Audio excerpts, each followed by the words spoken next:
Right, so here are the pots, well, a couple of them, that I'm going to put some pansies in. Now, I know they're not looking too bad, and there's just one over there I'm going to do. I might leave the salvia, but what I might do is just cut it back and just have it at the back and then the pansies at the front. But like I say, they're not looking too bad. But considering it's November, they're still doing quite well. But yeah, I'll give them a tidy and put some pansies in. I know I could leave them till next spring, but to be honest, they're in my way at home, so I just won't get them gone. So that's what I'm doing. Then I've got another 2, I think, pots around the back. So I'll just show you them. Okay, and these are these 2. So there's one there, one at the top. I've already got the pansies out ready to fill them in. But yeah, I'm just going to fill them with the pansies and they'll be ready. This is what needs to be done over here. Yeah, so this video is probably not that interesting, just me planting these pansies. I was going on holiday and they were sort of just in my way, so I wanted to get them out so I didn't have to mither about them when I was on holiday. But yeah, it's nothing interesting, but I thought I'd show it here anyway because, you know, it's another part of what I do when I'm gardening. With the compost, I didn't refresh the compost at all. I basically just put a bit of feed in there and then put the pansies in. You can refresh the compost if you want to, but I didn't. I thought, well, the compost is going to get refreshed in the summer when I put the summer bedding out in 2025, so I just thought I'd put a bit of feed in there, which is like a slow release feed, so they'll still get the nutrients, but it just saves on having to put new compost in. But yeah, that's what I'm doing here. Those are salvias, those big red flowers. I thought they looked quite nice, so I left most of them in. But I did leave a tray of pansies so that when they did die back I could just replace them. The tubs didn't look bare. Well, that's what I'm doing. And if you can see me with the scissors, I'm also cutting off some of like dead leaves that were on there just to make them look a bit nicer. Alright, I'll get back with the video again.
Now they are called winter pansies.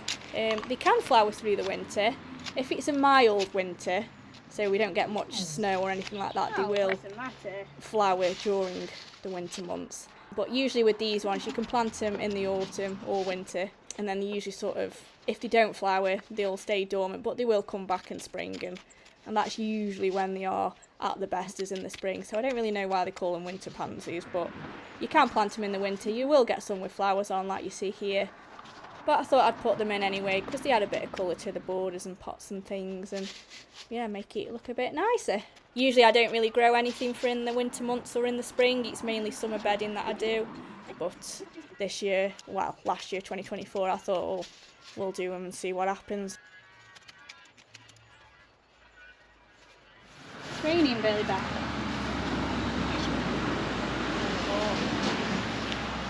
Where is it?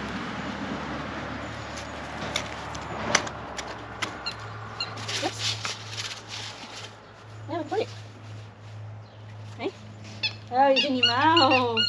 He's in your mouth, is he? I see.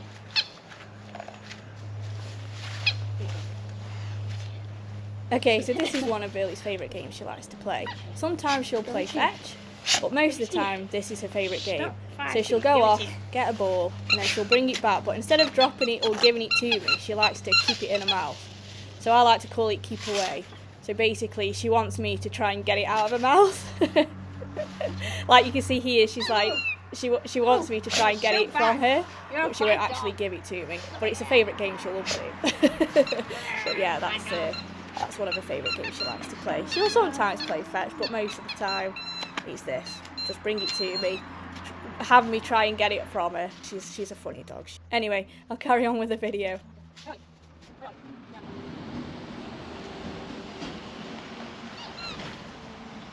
I just threw the ball there so you should go and get it, but she got a bit bored, so then. She didn't. Right, I'll carry on with the video.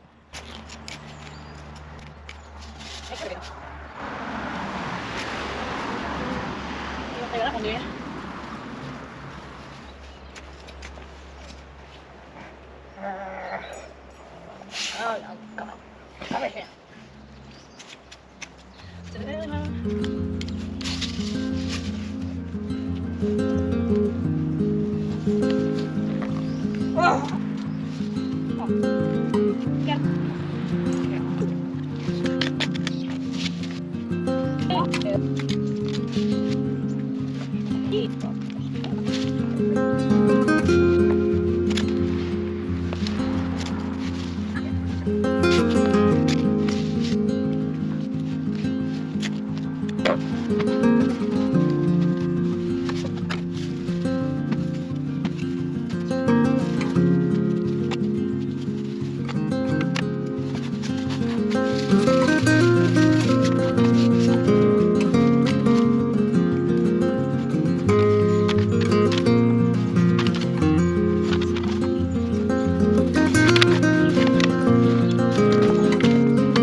And that's the pots done, so that's that one. Like I say, I've left the salvias and they're fine for now, but I've left a couple of trays of pansies, so when they do go over I can replace them with the pansies. So that's this one. Like I say, they're not too spectacular at the minute because they've just been put in, and I had a few left over, so I just shoved them all along this border. Add a bit of colour to it through the winter. That's that one. They should be fine next spring unless we have snow from now until summer, which I hope not. But yeah, that's what they look like now. And I'll show you the ones at the back. Right, and now here the pot's done. So that's that one. And then we'll come over here. And that's that one. That's a lovely phlox. That flowers I think in the spring. It's a bit of a ground cover type one, but I use it as a just to add something to the basket. Flowers are blue in the centre and white around the edge. Very nice. And it goes all the way down here, so it's grown in quite nice. That'll be lovely when that starts flowering.